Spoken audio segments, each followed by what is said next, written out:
What's up, guys? It is Dan from DapperMedia, and today I'm joined by somebody who I actually will have the pleasure of watching compete live in about 2 weeks' time. We're joined by somebody who had two of the most insane comebacks of 2021, somebody who is a fan favorite, someone who is a man of the people, someone who knows it's Herb Dean's fault. We are joined by Gerald Meerschaert today. How are you doing today, GM3, and how is life? Hey, I'm doing good, man. I can't complain at all. I'm down here in Florida getting ready for my fight, and it's going great. No, yeah, definitely. And as I mentioned, I'm going to have the honor of being able to watch you and Bruno Silva throw down in about 2 weeks' time. Talk to us about the matchup, obviously how it came about and how you're feeling. New gym, now you're at Killcliff MMA, formerly known as Sanford, and, making the transition over from Rufus Sport to Killcliff and how everything's been thus far. Yeah, I'm still good with everybody at Rufus Sport. Nothing bad happened. It's just one of those things where a lot of guys either retired or, most of our bigger guys, really, that's what it was. They either, retired or they moved to another place and relocated. So it just came to a point where, I didn't have enough bodies, and they're kind of in a rebuilding phase right now. They got a lot of young up-and-coming talent, and even those guys are I think there's one lightweight and the rest of the guys are 45 and lower. So just wasn't enough experienced bigger bodies for me. And, you can only do so much just like yourself and with people that aren't your size. And I had a couple former teammates like Brendan Allen and Jared Gordon that were at Killcliff, and they said nothing but good things about it. I checked it out, and I was like, yeah, my last, little 4 or 5 years to make a good run. And, I thought it'd be the perfect place to do it. No, yeah, definitely. And we talked off air, obviously, after this fight, they're going to be doing a ton of renovations at the gym and just a whole bunch of new stuff being added. And I can imagine, obviously, Rufus Sport, nothing but good things to say about them. Coach Duke Rufus and everyone there. And obviously, yeah, like you mentioned, a bunch of lighter weight guys, and then there was Halfion Stotts, who I think moved to Houston, if I'm not mistaken. And, Sergio Pettis, that's a fight in the works. So obviously, definitely in more of a rebuilding phase and more of a lower weight as of now. But as of how have you been enjoying, sunny Florida, being down in Florida? How does it contrast to the Wisconsin environment? It's definitely different. It's bittersweet for me because this is the first time I've been away for a long camp, and it's also the first time that, I'll be away when I have a kid, and he's still pretty young. So it would be nice to be able to see him all the time, Luckily, I can't complain too much, right? I'm only gone 8 or 9 weeks. There's plenty of people that have to leave way longer than that have, not nearly as cool a job as I have. So, I always keep that in the back of my mind. But it would be nice to be able to see my little guy every day. But that being said, not a bad place to do a camp. You know what I mean? I'm right by the beach, get plenty of sun. Wisconsin in the summer still gets pretty hot. Not as hot as here, but it's close. And since I've been here for a while, I've kind of adapted to the climate, but it's nice. You know what I mean? You get plenty of, like I said, plenty of sun, plenty of fresh air, and, it's pretty easy.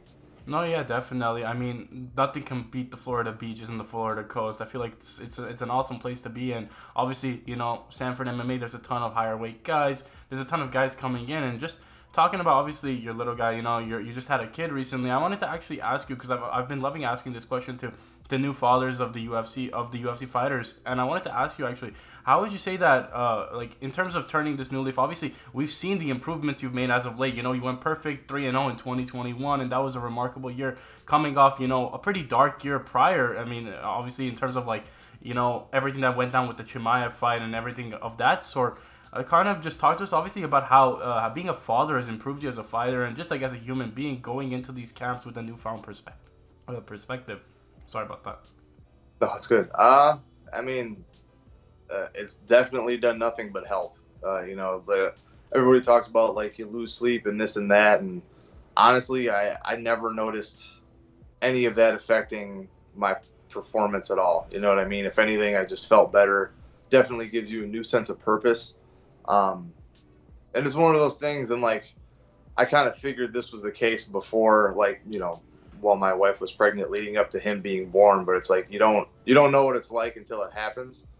But then once it happens, you kind of oh, I understand all that stuff everybody was saying, where it's yeah, it's not just me now.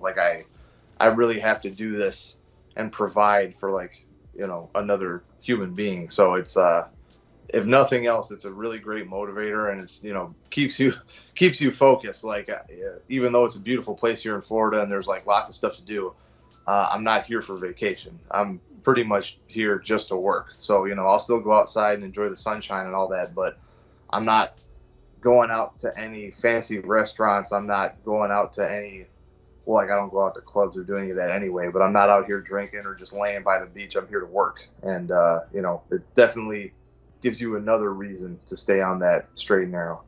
No, yeah, definitely. We've seen it pay dividends, obviously, in 2021.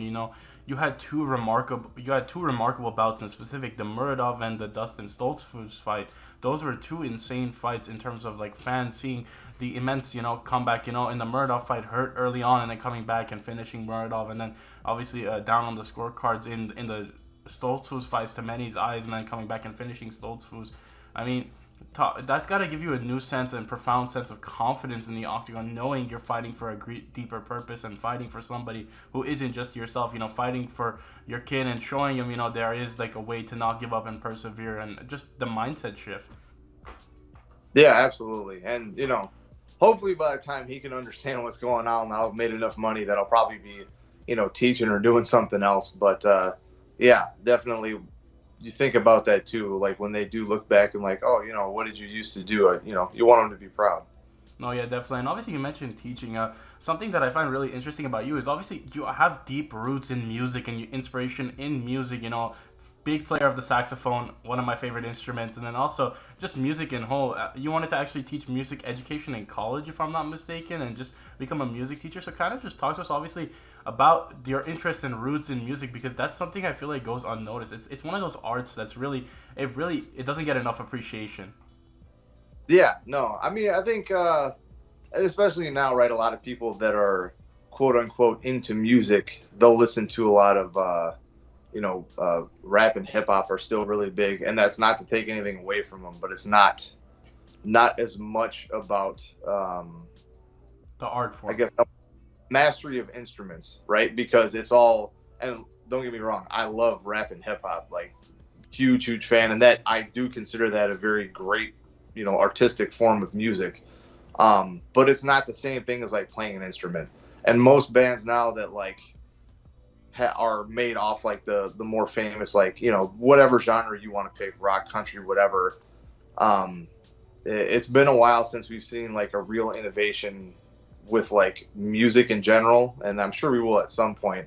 But a lot of stuff now is based more on like sticking to a certain genre, or like, even with rap, there's a lot of great instrumental beats and stuff like that, and that's where I think really they're starting to push the boundary again with that kind of stuff. But that's not someone playing an instrument, unless you consider like in its own right, like a mixing board and stuff like that Yeah. with beats and like that. It's almost like its own instrument. But people aren't. They're not making their money off of being like a virtuoso guitarist anymore. Like there's so many people that are that skilled and they just play with bands, but that's like almost like a lost art form now, especially for like horns and stuff, right?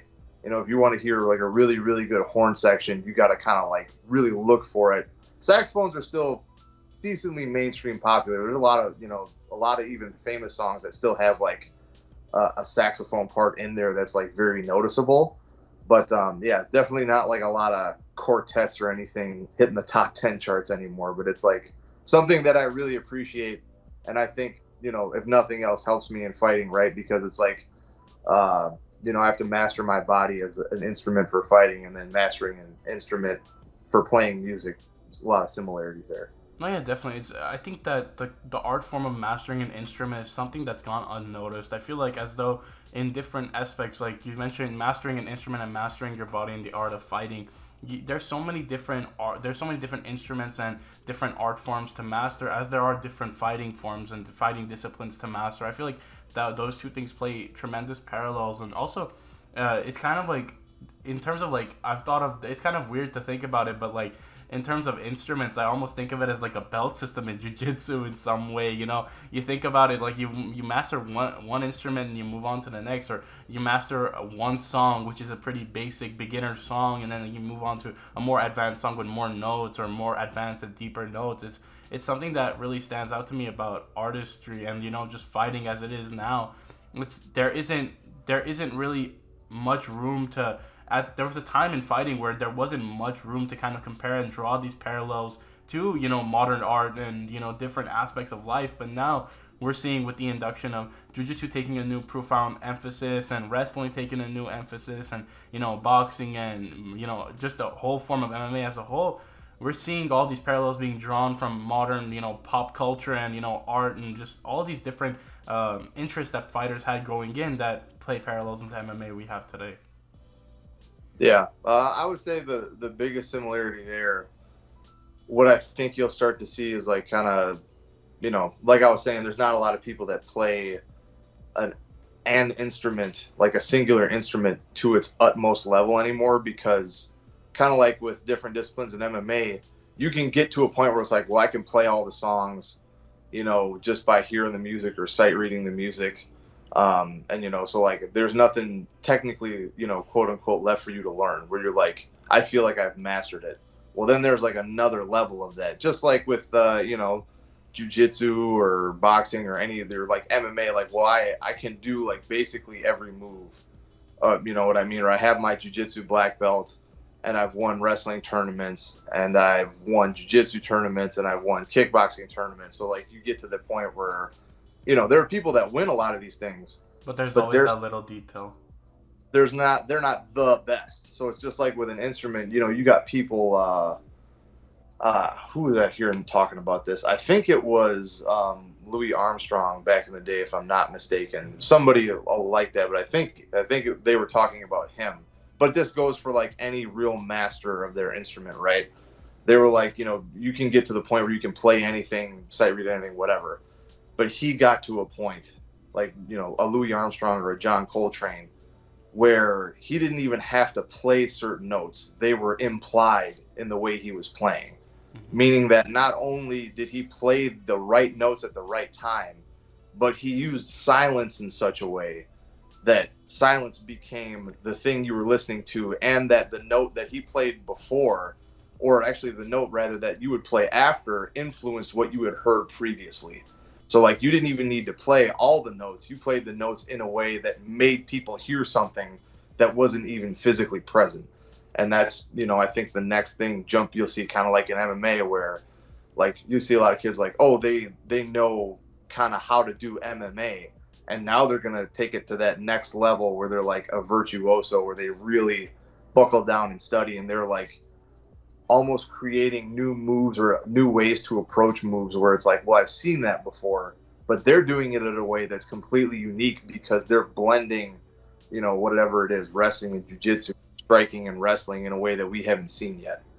I think it's also just like, I love that you mentioned, manipulating the silence and the atmosphere in and of itself. And in fighting, we see that parallel where, a fighter will maybe do a move that will kind of play element into the next thing that they really want to do. It's like a chess match, In fighting, It's a chess match, but in art, it's really just setting the tone. And I feel like setting that tone is an integral part of the life that we live, and being able to do and excel in our respective disciplines. So I love to see the parallels that we can draw within these specific things. And I wanted to actually ask you, if you had 5 jazz bands or 5 musicians of like your top 5, if you had to give top 5, how would you rank them? That'd be, I mean, it's like a loaded question, right? Because like kind of like fighting, it's subjective. But like yeah, I could name you 5 people that are commonly recognized as some of the best, right? So like if you're going to talk about the 5 best of all time, I feel like John Coltrane would have to be mentioned in there. Charlie Parker would have to be mentioned in there, a very famous sax player. I feel like you'd have to have Dizzy Gillespie in there. I think you could make an argument for Louis Armstrong. Blanking on the 5th. There's a lot of like big bands too. You know what I'm saying? Like Duke Ellington, perfect example. Like he was a jazz player, but he generally performed with a bigger band. You know what I mean? As well as doing like some smaller stuff. But that's like you could go through a list of like a lot of people, 20s through like the 50s and 60s, and you could pick a top 5 for each era if you really wanted, because that was like really the time when if you wanted good music, you pretty much had to be like a great instrumentalist and then like take it to another place that people hadn't heard yet.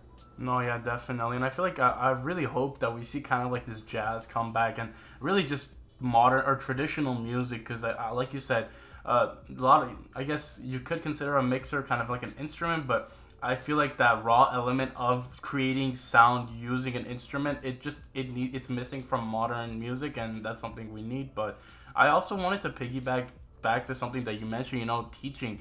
What let's say like 5-6 years down the line, maybe like you said, kind of like this final push in MMA. Would the idea of becoming a music teacher and kind of going back to those old roots interest you, or is it just something that like you do more as a hobby now, just like music and playing the sax?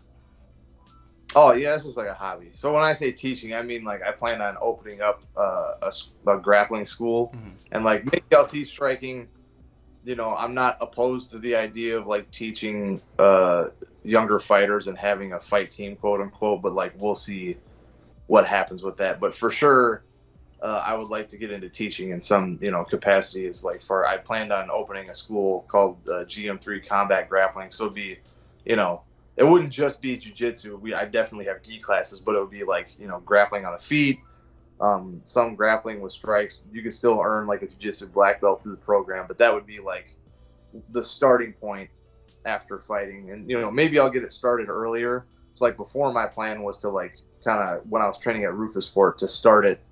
I was hoping to have it started already by now, but with traveling to Killcliff for camps and being far away for like 2-3 months at a time, it'd be kind of then you get into the area where it's like, especially if you want to be a serious professional fighter, it's hard to like have both. You know what I mean? Unless I already had people systems in place to kind of like help that along.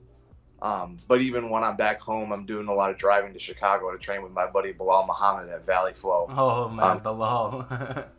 Because they got like he's there, and they got some good bigger guys there too. So I'll go down there 3-4 times a week to get some training in, like when I'm not in a camp, so to speak. So for me to do that, it would just be, I'd be like half-assing one or both things, and I just don't want to do that. No, yeah, definitely. And obviously, we look at, the grappling pedigree and the accomplishments that you have as a seasoned grappler. You have the most submission wins. I think you're tied for the second most submission wins in middleweight history, if I'm not mistaken. And I think the most submission finishes in the UFC are, I'm blanking. I think it's most middleweight submission finishes and second most submission finishes all time, right? So I'm pretty far away for most middleweight submissions. I think the next closest is like there's like 3 or 4 guys that have 5, and I have like 8, I think. And then I believe I'm tied for 4th overall, if I'm not mistaken. It's like 4th or 5th, something like that. I mean, but yeah, I have insane record for middleweights with 8. I mean, that talking about that and just the recognition that you get as one of the best grapplers in the UFC, how does that kind of hold kind of value for you? And then also, you mentioned opening up a school. Obviously, you mentioned traveling. It's kind of difficult to get it situated. Like, what would the idea of owning a school and being able to teach these kids that the art that you learned growing up and the one that you hold true in the way you fight? We see the finishes you get via grappling and just how much of a flow state you're in. How would that what would that mean to you? Oh, I mean, it's like it's what I want to do when I'm done fighting. You know what I mean? To be able to like make a living doing something you love is like everyone's dream, and I feel like I would bring a unique skill set to that area, right? Because there's a lot of places that teach jiu-jitsu, a lot of great places, a lot of very accomplished grapplers, obviously all over, all over the world, period, especially a lot of really accomplished grapplers in the United States, and even in the Midwest and Wisconsin, especially where I am. I remember when I first started, there couldn't have been, I mean, you could count the black belts that were around on one hand. Now there's like got to be, close to between 30 and 50, even in the state of Wisconsin, or at least got their black belt there. You know what I mean? So there's a lot of really good grapplers, a lot of really good schools. I think the unique thing that I would bring to the table is I can teach it, more in a real like competition for like fighting and therefore self-defense sense, right? Because there's a lot of places that was like, yeah, jiu-jitsu can work for self-defense, but there's a big difference between like rolling around with your friends and like, well, I know it works because we do it in jiu-jitsu class, versus I know this works because every time that I've tried to implement this, someone who is also really good is trying to beat my face in. Yeah. So like if I can do that move in the heat of battle, lock in a cage with another like athlete who just wants to like, turn my face into jello, I think I got a pretty good idea how to do it. So, I'm not going to like market it as like, I know a lot of like jiu-jitsu moves, a lot of stuff like that, but it'll definitely be geared more towards like high percentage moves and like the competition, for MMA aspect. And obviously, there's a lot of guys that came from MMA or came to MMA rather from jiu-jitsu that took that same style with them. So like it'll still work in jiu-jitsu competitions, but definitely going to be geared more towards like fighting and stuff like that and like keeping yourself safe.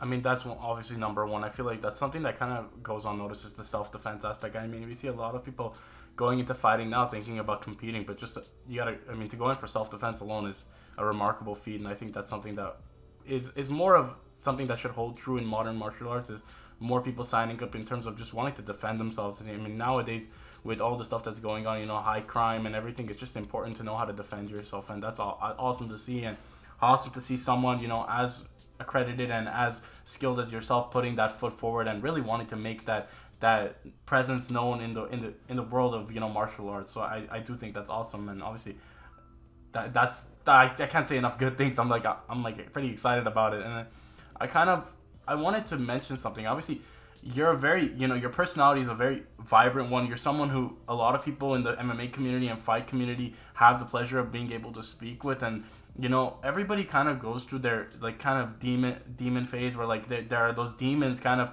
eating at you, and like there are doubts that are creeping in, and just a dark time. And I kind of mentioned this a little bit earlier, but obviously I wanted to ask you about that time in between the Chimaev fight to the Bartos fight. There's probably a lot of not necessarily doubts, but also just a lot of negativity surrounding that fight at the time, and with the fan base of Chimaev maybe coming at you and saying not so nice things. That how these Russians are, how these Russian fans are. They don't fucking play games, but it's just I can't even imagine what you must have been going through at that time, and just being able to persevere through that. Kind of just talk us through that whole time.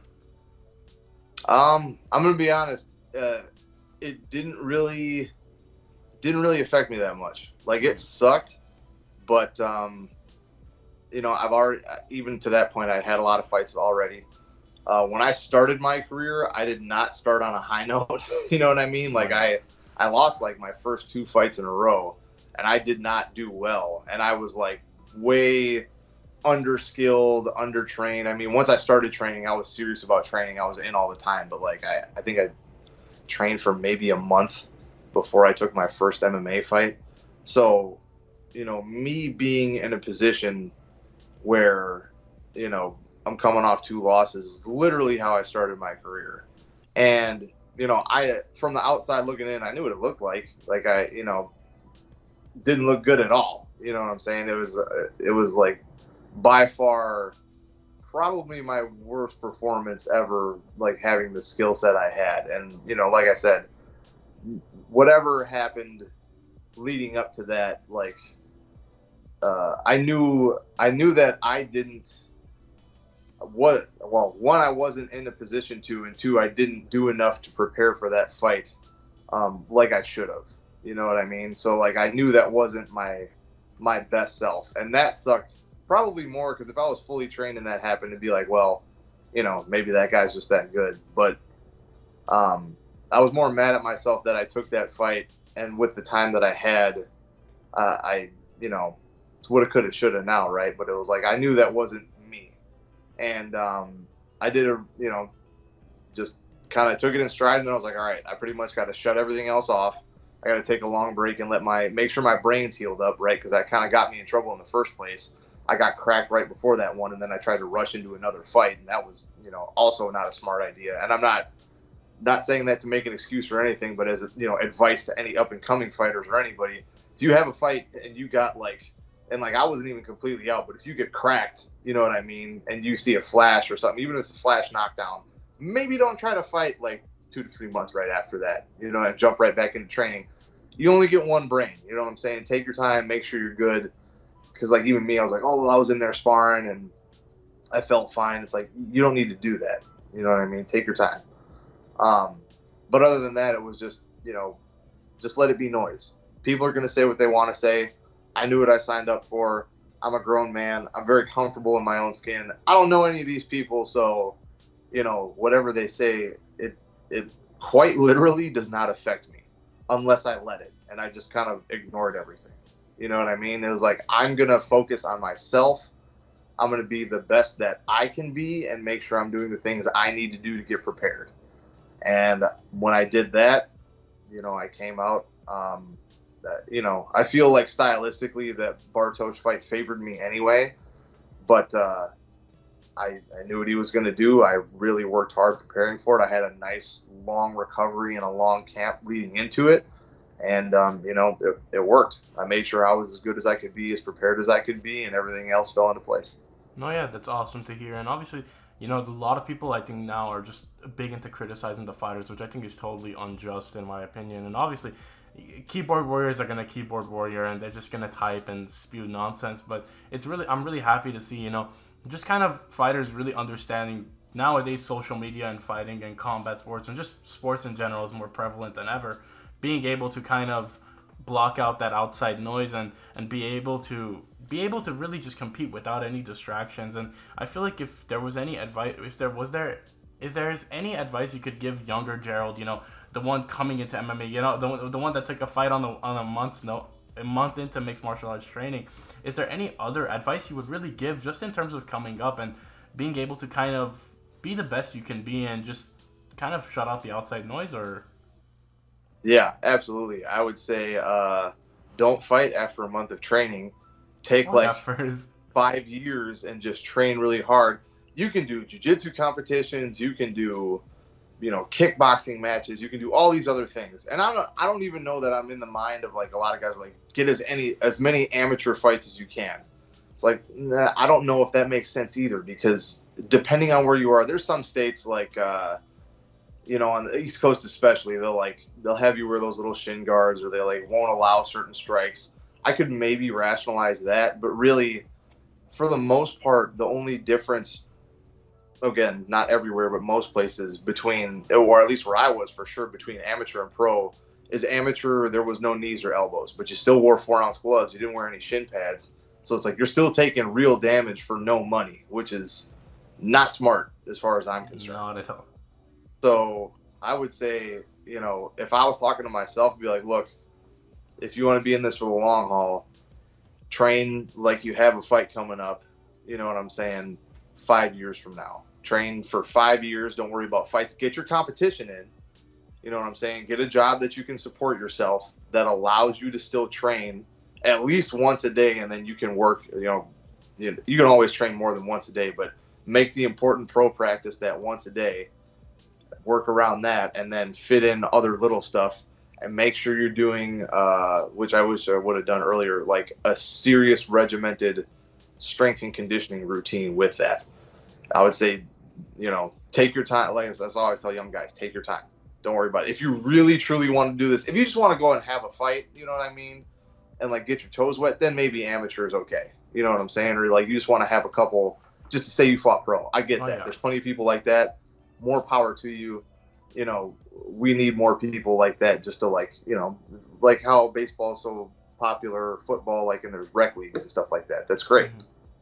But if you want to be a serious fighter and dedicate your life to this, you only get so many fights. You know what I mean? Get your skills up first. Train hard for years, right? And this could be different for different people. If you come from a wrestling background, you come from a serious striking background, you come from a background where there's lots of competition and you know that you can compete, that's a different story. But for me, no experience, no competition. I did like pee-wee football and soccer, and that was about it. Like my work ethic and my, you know, any physical prowess that I did have came from, I lived on a farm for a long time. Mm-hmm. But other than that, I wasn't doing anything. So I'm saying if you're coming in cold like I did, 5 years, train hard, learn your skills, be able to defend yourself, and then if you still are serious about it, you can start taking fights. No, yeah, definitely. That's pretty amazing advice. I mean, I don't think I think nowadays like a lot of people are just kind of seeing like the wave and the trend of like people going into fighting like like the influencer boxing and all this other nonsense and like they're just like they're seeing people coming in getting like a short bullshit trading camp and then like going and fighting for like quote unquote millions. I don't think that's actually true, but hey, I think that's an important piece of advice, especially for someone who's signing up for like a jujitsu class or like something of that sort. It's so important to get the foundations and that baseline of knowledge in a respective discipline because nowadays we're seeing, while MMA training in and of itself encompasses all the different martial arts, it's very important to kind of hone in on one specific martial art at times and really just get your groundworks in that and have something that where if everything goes wrong in a fight, at least you can fall back to that. So I think that's a really good piece of advice.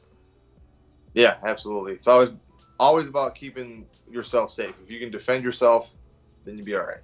No, yeah, definitely. And obviously, we've covered a multitude of topics, Gerald, and I obviously thank you so much for your time. I kind of wanted to, just to cap things off, I wanted to if you have a preview for this fight, obviously, I know it's a pretty high-stakes fight, I feel like, because, you and Bruno are both on an upwards trajectory, and I think that a win for either of you would put you right back in that mix for a top 15 ranking. Kind of just run us through, obviously, how you see this fight and, what your hope is to kind of or not necessarily game plan, because obviously that's going to be implemented the night of the fight, but just expectations for this fight and just any excitement brewing, because I know this has the makings of a fight of night written all over it.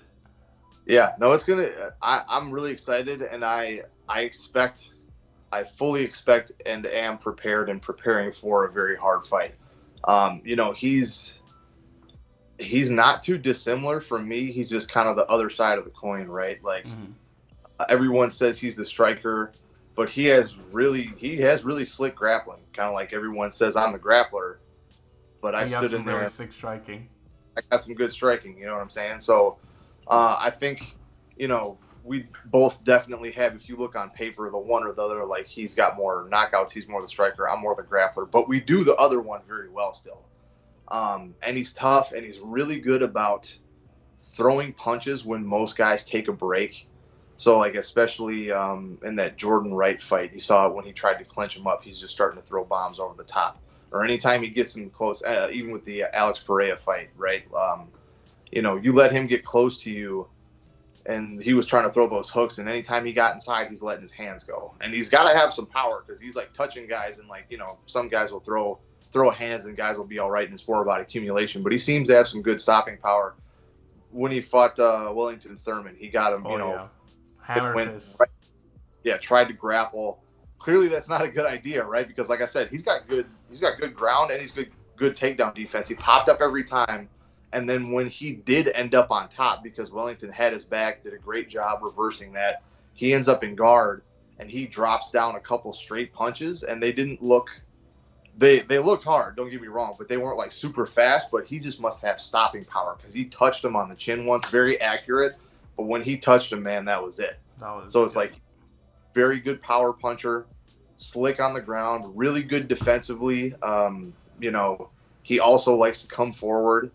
So it's going to be one of those things where there might be a little bit of a feeling out process, but it's like wherever the one of us decides to go, the other one's going to be plenty game, right? Mm-hmm. If I try a takedown, I'm going to have to work really hard to keep him down or keep a good spot.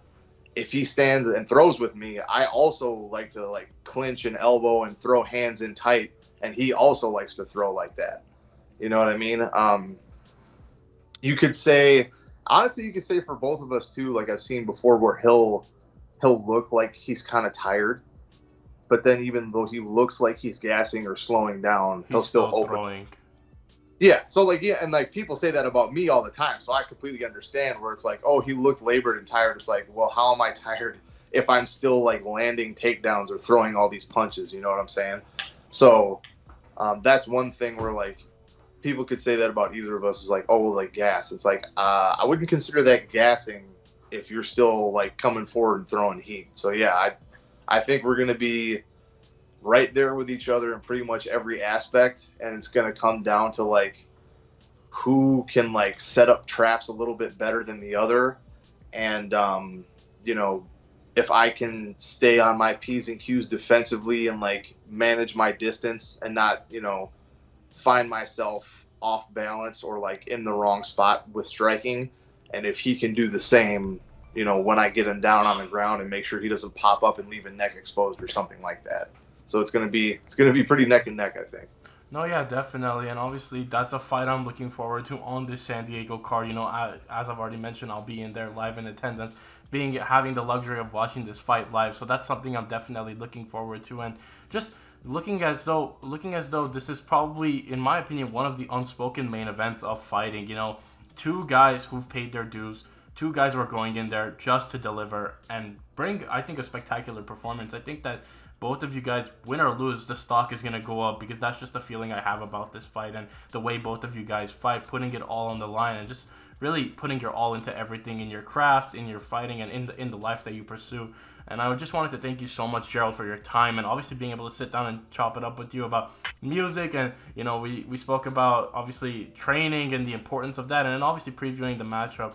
I think it's really important to have these conversations and be able to understand the more of the interests of the fighter and just be able to, you know, see what you guys are all about. And I obviously thank you so much for diving into the music talk with me and sharing some of your interests. And hopefully, you know, maybe we'll see like a saxophone celebration if you get like a spectacular finish. You know, we'll just see, you know, you're doing the sax emoji or something like that. And, you know, that would be awesome to see. But obviously, thank you so much for your time. And is there any final message for the fans at home? No, hey, I appreciate you having me on. And hey, tune in August 13th. I'm not sure where I'm on the card yet, but look for me and, you know, Bruno Silva. Like you said, it's going to be fight of the night. Tune in. Well, 100%. And obviously, thank you so much to the fans at home who are watching this video. If you guys enjoyed the video, please be sure to like, comment, and subscribe. I'll be linking Gerald's social medias in the description down below. Do be sure to go check him out. Obviously, he's got a fight in 2 weeks from now, so be sure to keep updated with that. And yeah, I'll be vlogging the event, and just, you know, hopefully if we run into each other, you know, who knows, on the vlog, you know, we'll say what's up or something like that. But thank you so much for your time, Gerald. Thank you so much to the fans at home. It's been Dan from Dapper Media. Have a great day, guys.